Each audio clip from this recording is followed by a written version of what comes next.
Good afternoon, everybody. Welcome to another episode of Just Two Dads, along with my co-host and partner in Thrive, Mr. Shawn Francis. I am Brian Altunian, and today it is just going to be Just Two Dads. We're going to have a conversation about the labels that we use in dealing with special needs families. So stay tuned for it's going to be a great conversation. We'd love to have some input from you as well. So looking forward to this episode of Just Two Dads.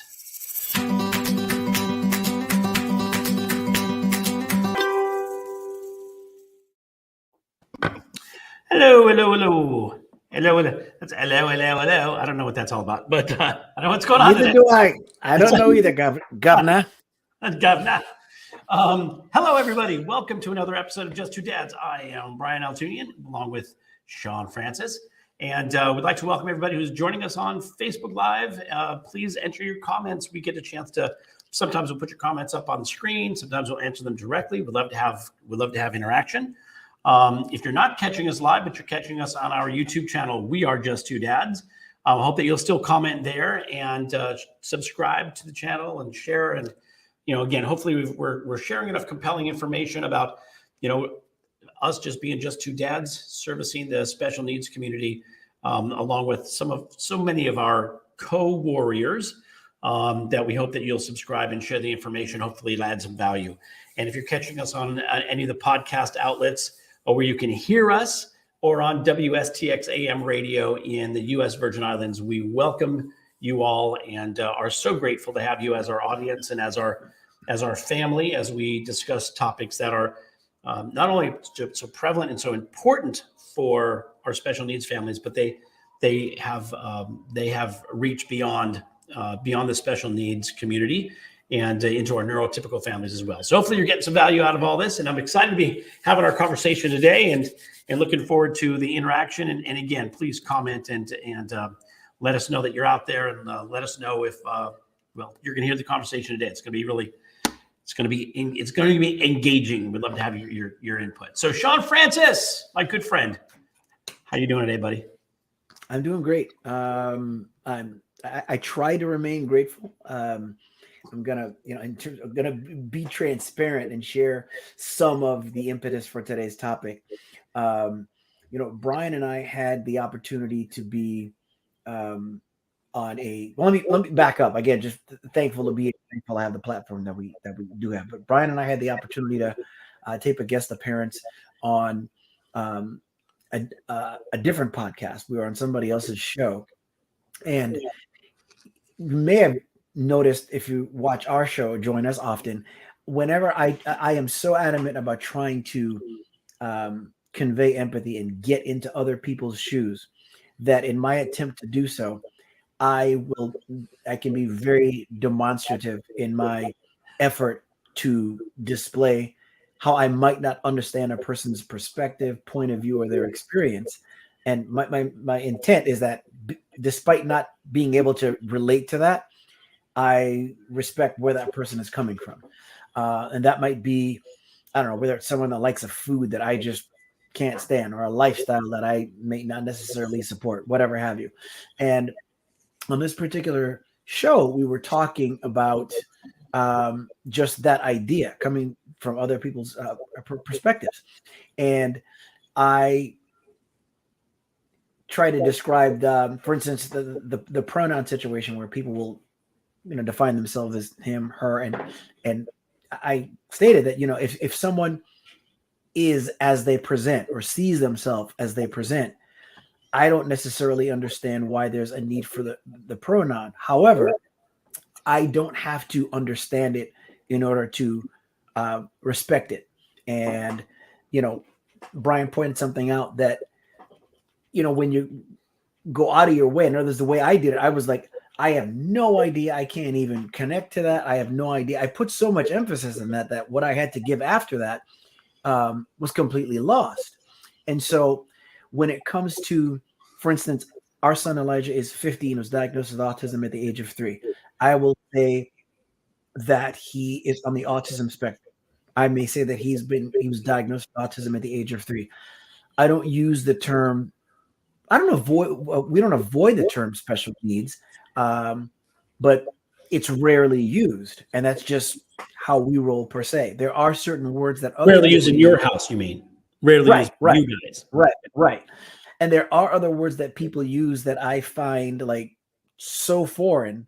And just based on that conversation that Brian and I had probably about 2 weeks ago, my position has changed in that, I might not understand another term that somebody uses, but I view that with such less judgment than I did once before. For instance, I saw someone the other day that had a post where they have arrived at a point in their life where they choose to use the term disabled. And at that time, and this was about a month ago or a little less, I was just like, why would you want to use that term? And there's nothing wrong with the question, but there's a difference between why would you want to do that versus, why would you want to do that? Just figure out where someone is coming from. Because at the end of the day, and maybe I should save this towards the end of the show because it's less tantalizing or whatever have you. But the truth of the matter is, there is no, I don't know that there's a right or wrong term. It's such a very personal thing. And I'm at a stage in life where I don't see as many things as right or wrong. As long as you're not infringing upon somebody else's rights, not committing murder, not committing, any crime per se. There's simply this path that you take that gets you this result. The other path that you take that gets you a different result. And there's different things for different people, as opposed to there being a right or wrong path. But with that said, that's kind of where we stand. And I'm curious, Brian, as well as we know each other, as long as we have, I don't know where you and your family stand on that in terms of what works for you in terms of definition of category. Yeah, so let's just, because there's a lot of generality in that sort of that's set up. So just being very specific about stuff that we're talking about today. So, again, the term. So first of all, this first conversation, I know it seems like they're unrelated, but they're somewhat related. Shawn mentioned an individual's choice to use pronouns to define themselves: he, her, or he, him. She, her, they, them, that kind of thing. While that's a new designation, as folks are, some folks choose non-binary and others, and so there's a movement, or I should say, there's a gradual acceptance of things that are being used out there in the world. And initially, when things like that are introduced that seem to go against or go counter to our understanding, there's a lot of resistance, and there's always resistance before there's understanding and acceptance. And so I think that's how we sort of started the conversation, because Shawn and I consider ourselves to be fairly empathetic people, because as parents of special needs children, or children who have medically complex issues, which is why we're talking about today's subject matter as we define that. But as parents of children who have had some challenges, we find ourselves in a position where we're often having to defend ourselves against something where another person may not understand what we are going through or what our child is going through, and they make a judgment, and there's a lack of empathy. And so the lack of empathy is something that has been prevalent in our society for quite some time, especially over the last couple of years, especially in the post-pandemic world, or the pre or the during the pandemic life that we live in. And so wherever we are now. And so as Shawn and I have just open dialogue, I mean, believe it or not, we talk more than just this 1 hour of every Wednesday. We talk quite a bit about a lot of things, and as they come up, it gives us an opportunity to grow and evolve ourselves, and learn something about ourselves and learn something about each other, and that allows us to learn something about the world. If you've watched our episodes long enough, you know that Shawn asks a question at the end of every show about thoughts and beliefs that you may have held on to once before that you no longer hold on to as tightly. And Shawn, you just said it yourself at the very beginning. I used to think that I was, or that this was, and now I realize, I don't have to understand something in order to, allow it or to be empathetic about it. So that just wanted to kind of clear that one point up as we were talking. But secondarily, the question that you just asked me is, how does my family deal with the term? And so the term that people use for their children who have challenges, there's a collective, right? There's a special needs community. We have a Matt Failer who's joined our podcast on a couple of episodes, of times, where he uses the term medically complex because his daughter Aria has some medically complex issues that put her in a different category than, for example, my daughter, who has learning disabilities, or had some learning challenges. They're different. My daughter Jordan drives a car. She has a job. She's married. She has a stepson. Like she's not a medically complex issue. She is, has a learning disability. Some people like to use the term, as you were saying, disabled. I personally don't like that. I don't like that term because it disabled, as you and I talked about before. Disabled is what you would do to an engine, right? You would disable a motor to take it apart. You would disable, right? And so disabled makes it seem like there's a less than. Recently, less than able. Yeah. Less than able, right? Right. Right. When the reality is, and the example I always use is, if you look at Stephen Hawking, is he disabled? Is he less than able? Stephen Hawking is one of the greatest genius minds in our world, in modern history, and yet medically complex, right? Physically limited, but neurologically and mentally so advanced. And so we have to think about how we utilize this, or how we use this term. I've heard people say differently abled, which feels like a politically correct version of special needs. You and I started the show a year and a half ago, and first comments that we made early on was and it was pointed out by our good friend, Robert down in the U.S. Virgin Islands. Like, everybody has some special needs. We all have the same needs. Some people just have more of it, right? And so in our family, I think we describe the community as a special needs community. That's how we always talk about it. I don't consider Jordan to be disabled. I don't consider Jordan to be even differently abled. I think that she's just had, that there are just, there's some cognitive processing issues that sometimes it takes her a little bit longer to process information. But yeah, you probably say that about a lot of people, right? Right. Shawn Hall, here we go. I'm going to put this up on the screen. So Shawn Hall, our dear friend out in Hawaii, perhaps rather than special needs, we should say special abilities. Yeah. Specially abled. Maybe that may be a term. It's just when I watch the Special Olympics, we call them Special Olympics, right? So the term special, it shouldn't be diluted, right? It should be considered, something that is unique and somewhat special. But I would say that athletes that compete in Special Olympics, and we've shared recently in the business that we work in, a video of sprinters who are blind, they're sight limited, yeah.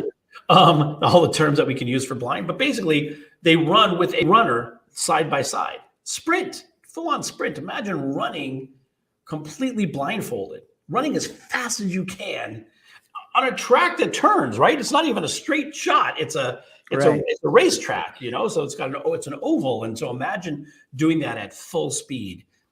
That's pretty special. I can't imagine doing that. And I've got my full and complete sight. So, I wouldn't consider that person a disabled person, right? So I personally don't like the term disabled. I understand a general, maybe, person with disabilities, again, because it's somewhat of an umbrella, but I don't like labeling anybody individually as disabled. I just personally, that term I'm not fond of. Well, that's where my evolution comes in, because the post that I was telling you about that I saw where a person chose that word was about a month ago. Yeah. And the only conclusion I arrived at was that that's wrong. You don't use that term. No. And that was my first, that was it. Whereas now my thought is, my preference is not for that term. I think it is much too limiting. And and language has power.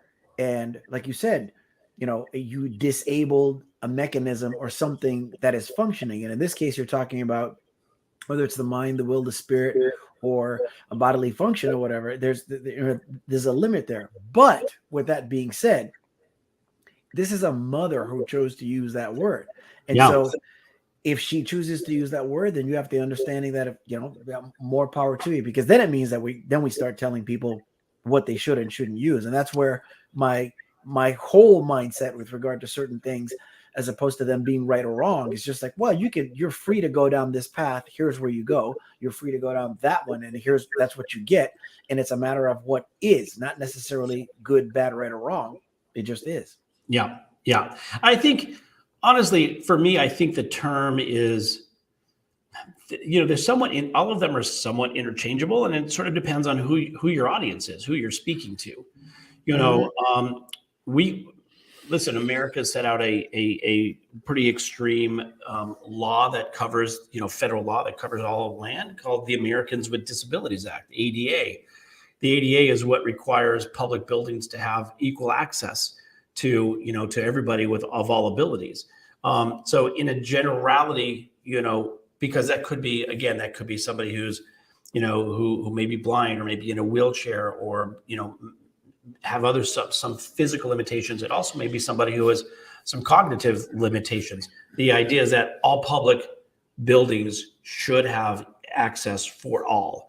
And, they call that Americans with Disabilities Act. And so they've created the label to be an all-encompassing term. I don't think the government would ever use the term special needs, right? It's not the Americans with Special Needs Act. Maybe they would, but in certain communities, I think in a more communal community, a more, familial community, or familiar community, you probably would use the term special needs. And so again, it's my thing. There are people, again, who find that just as offensive as disabled. So, I don't know what the answer is. My perspective is,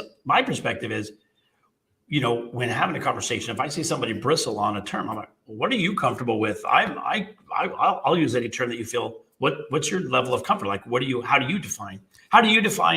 You basically talk about, Elijah, in terms of being on the autism spectrum, right? You don't really consider that disability, that's like, and you don't verbalize it that way. Special needs, right? Right. I think it's because it's a matter of just saying what is. Right. Like if we're out someplace, in some cases I might feel a need to identify or clarify. Like, for instance, if we're out and about, he'll want to use, he'll use the restroom, and he wants to make sure that he does two things: flushes each toilet that's in there, and then he wants to make sure that we're the last ones in there. Now, he's grown in the sense that in some cases, sometimes, like, look, we can't wait for the person to be finished to make sure it's the last one.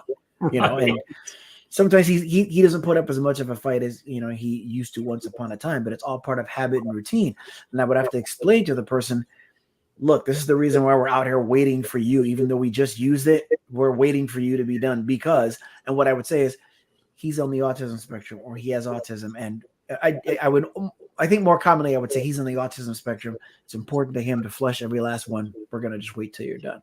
And I've always had somebody go, oh, and they, nobody really questions it. But I've never found myself saying, my son has special needs. Well, take, for instance, I work in financial services. Very often I get referrals, just as you do, for people that will say, look, I have this, this couple or these clients that have a child or that is an adult, and they want to make sure that they have plans in place for when they pass away and before, as it relates to money, living arrangements, blah, blah, blah, whatever. I understand that you have experience in that regard. Now, when I do, when I speak with them, I will say, and sometimes they'll even ask me, so kind of, what's your connection? Well, my son is 15. He was diagnosed with autism at the age of 3. And I've been in this industry for 15 years. And, I don't find myself going through the cacophony of definitions and, well, he has special needs, or I just kind of state what is. Yeah. And by the way, it's interesting because there's been a lot of conversation around that lately. Do you say, my child is autistic, or my child is on the autism spectrum, or my child has autism spectrum disorder, ASD, right? Some people have just put my child's ASD, and because that's a familiar term, it doesn't say it, but it says it, right? And so right. So I choose the spectrum. I will say my son is on the autism spectrum. Yeah, and in fact, people will say, they really shorten it, right? My son's on the spectrum. it's almost become that acceptable or that, again, I keep using the word prevalent, but so prevalent in our society that to say my child's on the spectrum. It's funny when I've said that, and I don't talk about my daughter, but when I talk about a child on the spectrum, the funny thing, I get a lot of response that along the lines of, I'm probably on the spectrum too. Aren't we all on the spectrum? Like somebody will say we're all kind of on the spectrum, like, which is why anybody that gets it. Right. Yeah, absolutely. Absolutely. Yeah. It's a spectrum. And I use that depending on the audience, but I heard someone just the other day, less than a week ago, someone that we know well, refer to their family member who is autistic. That was what they said. As a matter of fact, I think there were two people on two different occasions that used that term, and it stood out to me, not as being right or wrong, and not the what my choice would be, but it was. I just noticed it, and it's not something that I necessarily expected them to say. And I don't know how many people. I'd be interested to know this. Not only what are the terms that people use themselves, but how do they arrive at it? Because I don't know how many people have a conscious decision to use a certain term or avoid a certain term. I think they kind of just, certain people just flow into whatever it is that they use. Like we've never done that, whether it's my wife or myself. We just it just happens. We just happen to be on the same page, and we defined it, as I've just explained. I don't think I've ever gotten into that.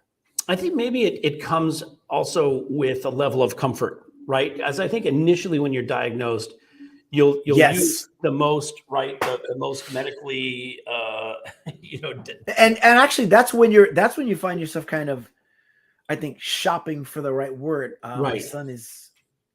Wait a minute. What? Like, is this real? Like, right. Well, or they say I don't know. And then again, your comfort level, the longer you've lived with it, the comfort level sort of reveals itself. Yeah. I used to say, Jordan has some learning, difficulties, and usually that would be enough.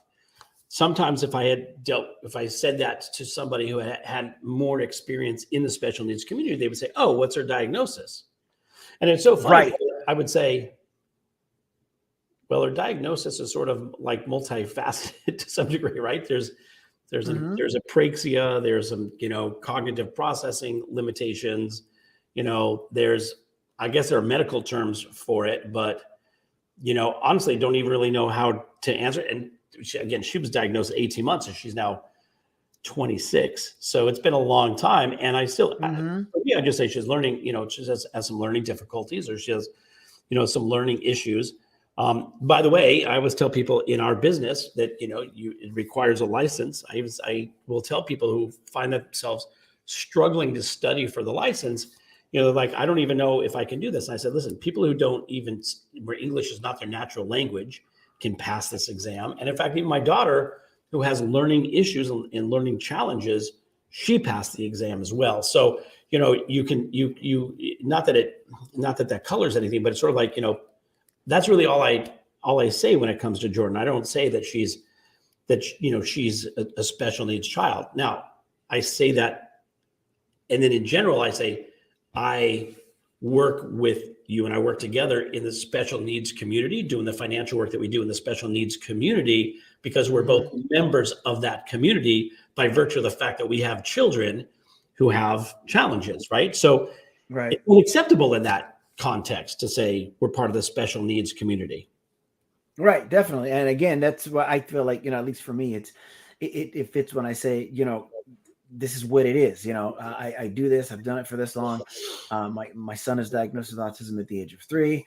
I mentioned the experience, on any of the various groups that I belong to, sitting on a board or, whatever have you. But I never find myself going into like detail. But it's funny, by the same token, when people are talking to me, and sometimes it may be, generally speaking, where they're trying to figure out, where do I find these services? Or they may be trying to find out, what kind of options do I have for, like a will or a trust, savings, retirement, life insurance, blah, blah, blah. I have a child with special needs. And I will very often, 9 times out of 10, when I get a referral that way, I will say, okay, so tell me a couple things, what your biggest concerns are, and then what's your child's diagnosis. That's all, for whatever reason, that's not always offered right away. So No. it's very fascinating to see that. Yeah. No, I agree. It's interesting. And again, I think the more comfortable we are, the more, the more, again, I know that people who are incredibly comfortable with their, with an autism, diagnosis for their child, they just like, oh, yeah, my child's, got ASD, and they move on as if like, yeah, the child's ASD and don't need to get into any more detail on the spectrum. And so, but here's what we need to solve. And so, that's just, to me, I find that to be a level of comfort where they've already accepted it. They don't care what anybody thinks about the term that they use. They just say, my child's on the spectrum or has ASD, and they move on. And it's funny we're talking about that, because the other thing that happens is that there are people that really struggle with acceptance.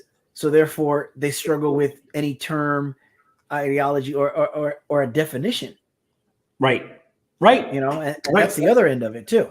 Which I think just goes to, if we talk about the whole general, the general societal conversation around labels, right? Because this gets into the other thing that we were mentioning, is that, if some person, if an individual has a particular level of comfort defining their binary or non-binary status, and they want to put it up, again, I may not understand it, but just like somebody who doesn't have any personal experience with a child on the spectrum or a child with special needs, I don't have to really understand it to accept it, right? Because it's a level of empathy. I don't, it's not my world.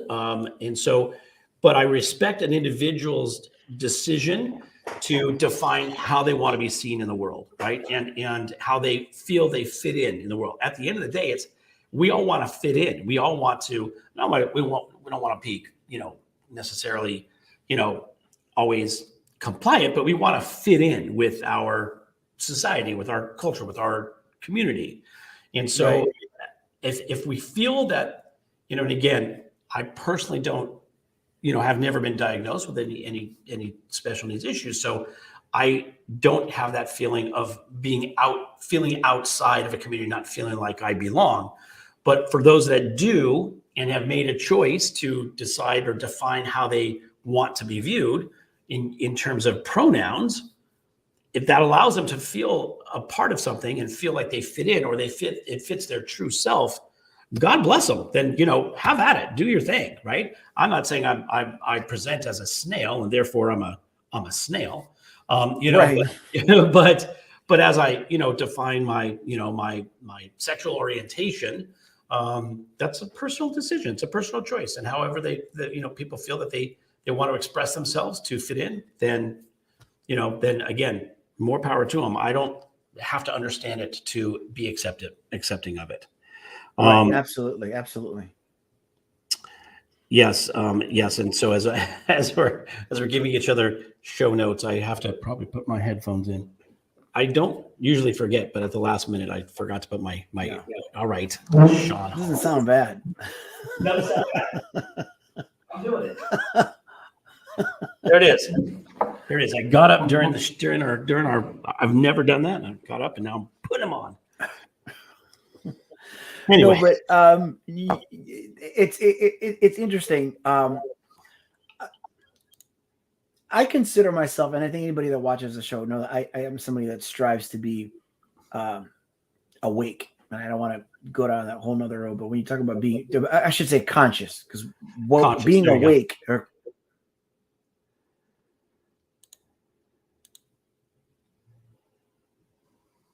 that destroying property and things of that sort.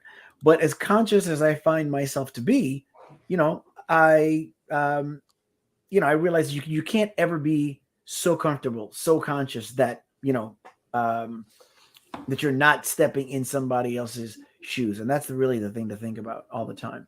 I agree. That is almost the definition of empathy, right? Mm-hmm. Putting yourself in somebody else's situation, because we don't know what somebody else is going through. We don't know. How many times have you been in, well, I will say, we live in Los Angeles, And so driving is always a regular subject matter in discussing anything about LA.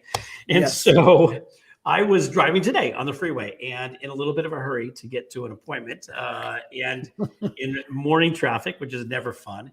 And a person cut in front of me, and I usually don't have an issue with it. And just now we're going to talk about driver safety. I always think if you're gonna change lanes in front of somebody else, the courteous thing to do would be to actually go faster than the person you are cutting in front of, right? So at least speed up so you're not slowing down. I know LA traffic really is no joke, but this person was going from a complete standstill, and I was moving in my lane from a complete standstill to cutting in front of me. And so I beeped. There were no hand gestures. I beeped Okay. like, come on, just go faster than me. Just a courteous horn tap. Courteous horn tap. Beep beep. And the person was so great. They waved. They waved. It's called a blinker. By the way, they did have a blinker. So he waved. And he was sort of gesturing like I'm going as fast as I can, and I was like, yeah, just go. And so my hand gesture was just go, right? So I don't know why I bring this up. Anyways, the person like literally rolled his window down and put his hand out like and was gesturing. Where am I going to go? Like there's no place for me to go. There's a truck in front of me, and I can't actually go anywhere. And I thought. And I laughed, and I'm like, I totally get it. We're totally have this communication, all in hand gestures and horns and blinkers and whatnot. And the funny thing about it was actually, I would consider that a positive communal interaction, right? Which is, I need to get in front of you. That's okay, but go faster than me. I can't go anywhere because the car's in front of me. You're right. I get it. No big deal. We're here together. Let's just go, But there's something to be said for having the relationships with people that can continue to have you grow, because I completely appreciate our exchange and having that conversation because it played out today. So I'm driving the kids to school this morning, and there is someone in a nice, high-end BMW, and they're like flying, and this is not on the freeway. This is on a street. I've gotten off the freeway. They come flying by, and they're zipping in and out of lanes. And, I found myself going, and just total transparency, I may drop a couple of F-bombs like that to myself where nobody can hear. Because if Elijah hears, next thing you know, he's going to be saying it. Oh, yeah. So, yeah. So it's like, or maybe even in my head, just like, so rather than do any of that, I was just like, the person goes flying by, and I went, what a fool. And then I thought to myself, and I barely got a glimpse of that person. And I thought to myself, I was like, I'm assuming that person is just in a rush to get someplace faster than everybody else. I doubt there's a pregnant woman in the car, but yeah, I wonder what that person's like. I don't know. Maybe they're not a fool, and they're just doing a foolish thing.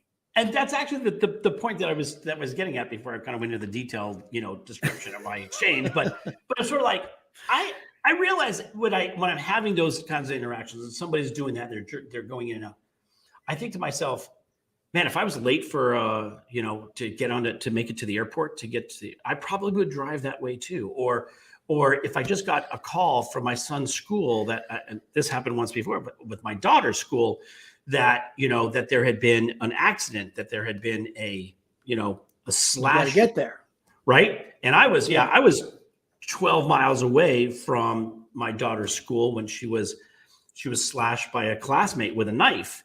And I will tell you, I don't care how many people I cut off on the way from where I was to where I needed to go.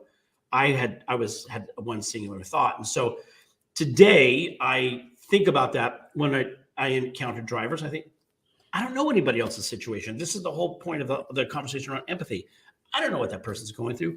I don't know what they're doing. Maybe they didn't even see me. Maybe they had an emergency to go to. I don't know what it is. So yes, it inconveniences me, and it's a drag to be inconvenienced in the car because we're in our car so much in Los Angeles, but I don't know what the hell they're doing. I don't know what they're doing. I don't know what's going on with them. So, have a little empathy and think about it. If it was us, and we had to be someplace, we wouldn't think twice about it. And so again, there's sort of my take on it is empathy is you don't really know somebody else's situation, and it's easy to get mad. It's easy to think, oh, my rights have been infringed. My path has been impeded. At the end of the day, I was thinking about it.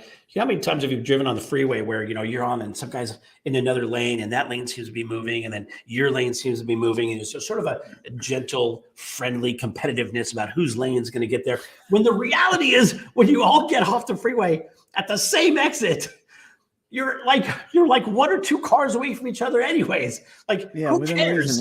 Who won, right? You're all even if it was a bigger stretch. So what? You get there a minute later than the person that the other person's like. The grand scheme of things, who cares, right? Yeah, and it goes back to when we're talking about, again, the specificity of the term you use for your child. Like that's such a personal thing that it's challenging to not, if you're making a choice for your family, whether it's language, what you're going to eat for the night, who they're hanging out with, anything to do with their future. That's so personal that your first thought, and it's easier to view anything that is not the same as your view to be wrong, if not, a threat, so to speak. And the one thing that I've, you talked about the question that I asked towards the end of the show that I end up asking guests, give us an example of a belief that you held dear, and believe very strongly that you no longer feel to be true. I ask myself that question all the time so that I can hopefully grow. And one of the ones I've arrived at is, I used to think that empathy is such a universal thing that it shouldn't take work. It's good if you're willing to work at it, but it shouldn't take work. Just like I used to also believe that, when you're in a loving relationship, it shouldn't take work to express that love. But the truth of the matter is anything worth value is worth work. And both of those things, to be the best that they can be, actually really do take a high level of work. Because again, if I'm conscious to begin with anyway, and I'm like, I believe in being more childlike than childish and all that kind of stuff, those are the words of someone that's more conscious than the average person. But what happens is you can rest on your consciousness, so to speak, even if you have any to begin with. And the truth of the matter is we can never tire of the effort to be better, of the effort to, or the benefit of being curious about other people's position. And I mean literally being curious about it, not judgmental. Again, there's a difference between why would you do that versus why would you do that? Try and find out why. Now, if you arrive at the conclusion that that's just something that I would never do, that's crazy, it doesn't mean you have to agree with it, but remain curious. Curiosity is, it's one of the things that would make the world a much better place. We wouldn't see some of the crazy things that we see right now.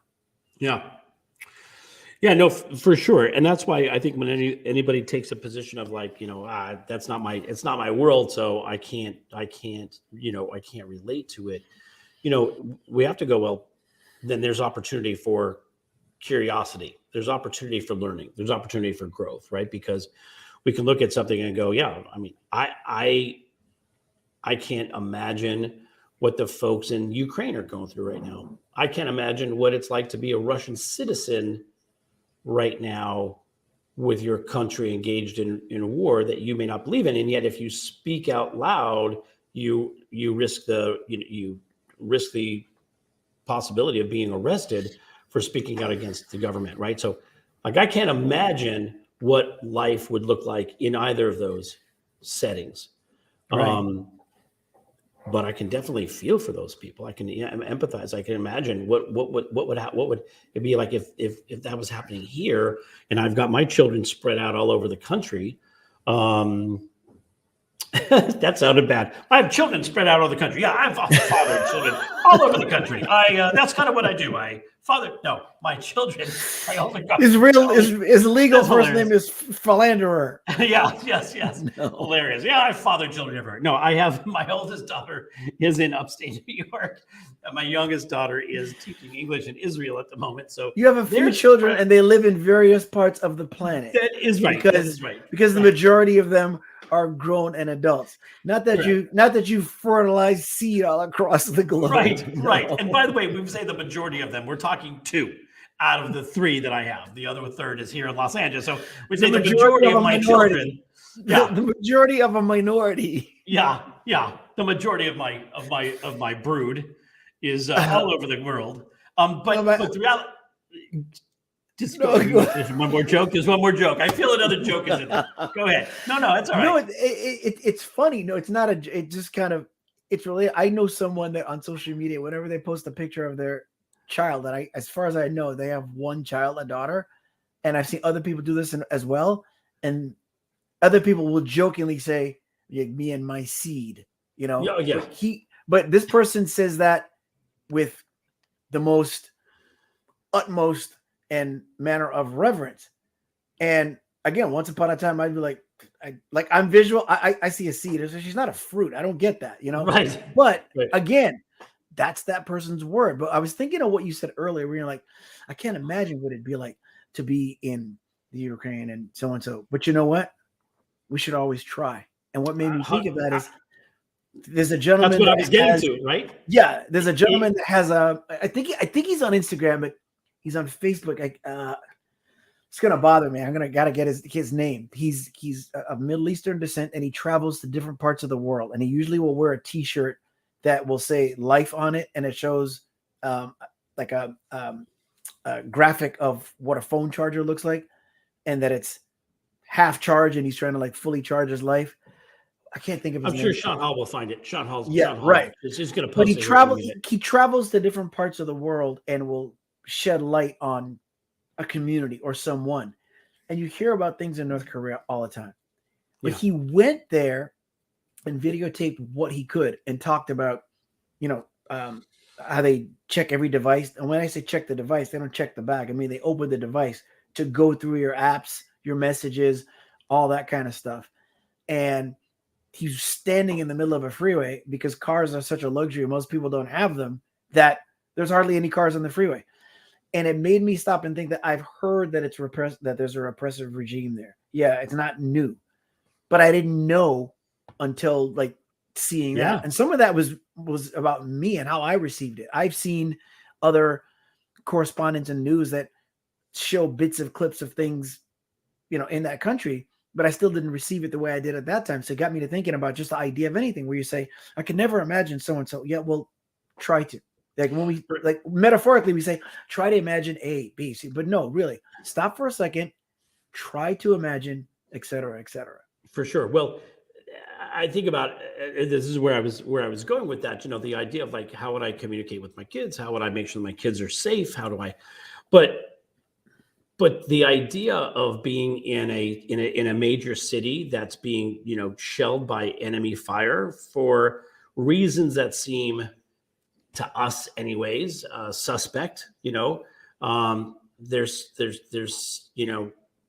an illogical reason. I mean, to me, it seems like an illogical reason for this incursion. And I think we've just been through 2 years of this pandemic, and look at how divisive, leadership can be, whether it's the governor of a state or mayor of a city or the president of the United States or presidents or prime ministers of other countries. Their actions, really can drive communities apart.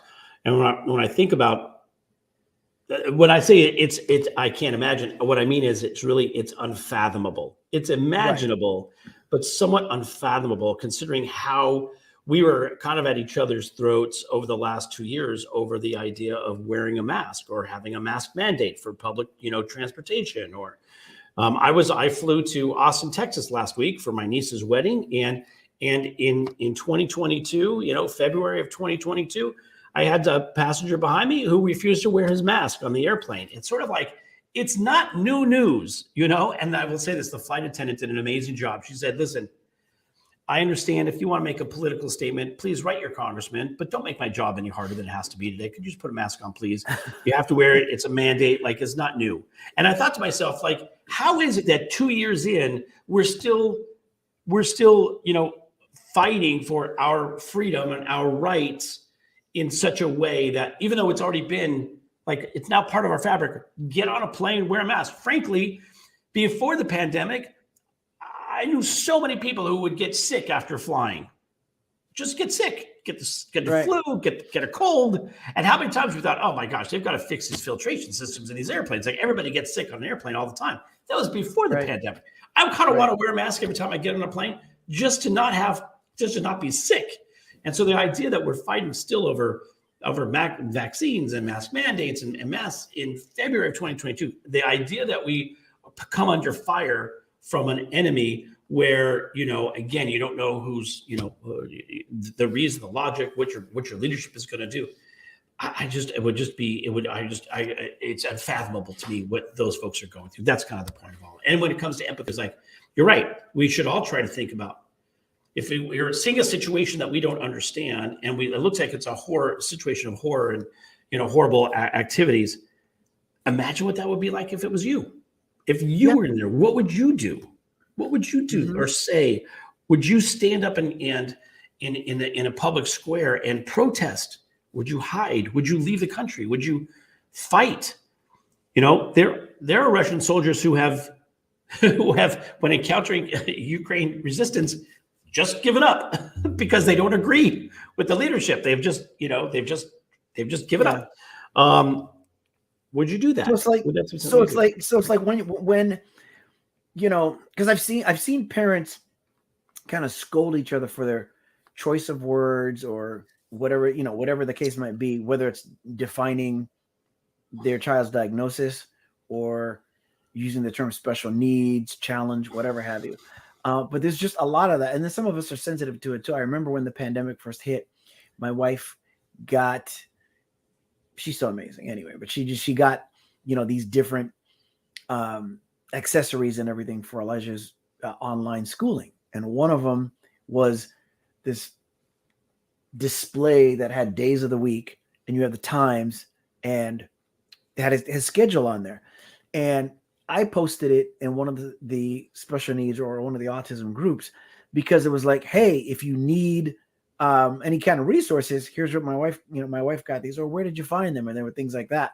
And one of them, somebody had put 11 o'clock, goes to bed at 11 o'clock, goes to bed at 11 o'clock and then gets up at so-and-so. I would be a wreck. And I'm like, you're going to be a wreck if I see you. What was your, like, what I actually did, I thought about it and I was like, And I said, this may be too sensitive. And I know that, no ill will is intended, but if you kind of miss the point that's being made or other people might, do it as well. Don't turn the thread into what time your kid's going to go to bed versus getting up. Not to mention, she didn't realize him getting in the bed at 11 o'clock. Boys have produced less melatonin than girls, and keeping rock star unpredictable sleep hours is par for the course for those that have autism. So him going to bed at 11, that's a plus. But again, it's the same thing. It's somebody else's perspective, and they're telling you not even how it would affect their kid, but how it would affect them. And that's just too often we like to perform the operatic warm up when looking at anybody's situation. We're looking at what somebody else does, and instead of thinking about them at all, it's me. Yeah, well, I mean, it's funny because you said that, and I think to myself, if that were me, I kind of think the person saying, "Man, if my kid went to bed at 11 and was up at like 4 or 5, I would be exhausted all the time." Right. And the way I look at that, I'm like, in a way, it's sort of a compliment to you. It's like, man, you're a rock star. You do all this stuff and you go on very little sleep and your kid goes to bed early or late. And that's the other thing too. That's the other thing too, is about how you choose to receive it too. So that's another thing is, as we head down the wrap up road is, we got to step in other people's shoes, but then, so we have to stop and think about other people's shoes and their perspective before we judge, especially in the special needs community, because we need each other. Right. But by the same token, stop and think before we respond or react to anything, because that part we can always control, Yeah, if for we sure. choose to do so. How we respond, right? And I agree. How we receive the information, how we process the information, how we put ourselves in the shoes of another speaker. That's at the end of the day, that is what empathy is. That's kind of what it's all about. And it's a good place for us. And you're not going to ask the question, right? So, It's funny you say that, though. I didn't ask the question, but I gave 2 examples. I'm not going to ask the question, but if you have an example, feel free to give it. If you don't, what I would encourage you to do, and when I say you, I mean my good friend Brian Altunian and anyone that's listening or watching, ask that question as often as you possibly can. So I'll put the question out there, which is, again, think of a belief or thought that you held dearly and believe really strongly that you no longer believe to be true. And I'll say this as well, if you are stumped by that and you can't come up with an answer, then there's room to grow, because there always is. For sure. My dad used to have this saying that blood is thicker than water, right? Meaning that family bonds were, stronger than friendship bonds, right? Or family that you adopt, whether it's by virtue of your work or whatever it is. And I used to believe that as well, right? Family's thicker than water.